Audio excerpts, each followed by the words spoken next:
बातमी आहे लाडकी बहीण योजनेसंदर्भात। या योजनेवरनं पुन्हा सत्ताधारी आणि विरोधकांमध्ये शब्दबाण चाललेले।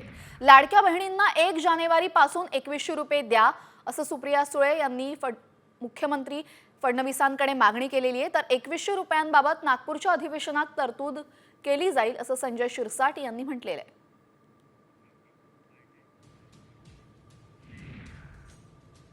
काल देवेंद्रजी असं म्हणाले की लाडकी बहीण योजना ते त्याचे 2100 रुपये ते सुरू करणार आहेत लवकरात लवकर।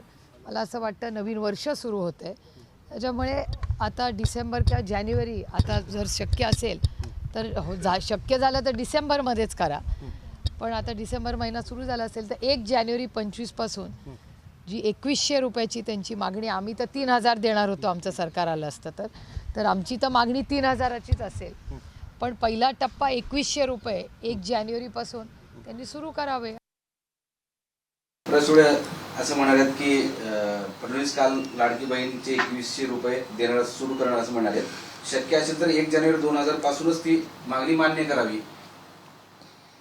नागपूरच्या अधिवेशनामध्ये यासाठी विशेषतः तरतूद केली जाईल आणि त्याची अंमलबजावणी तातडीने करण्याचा आमचा प्रयत्न राहील।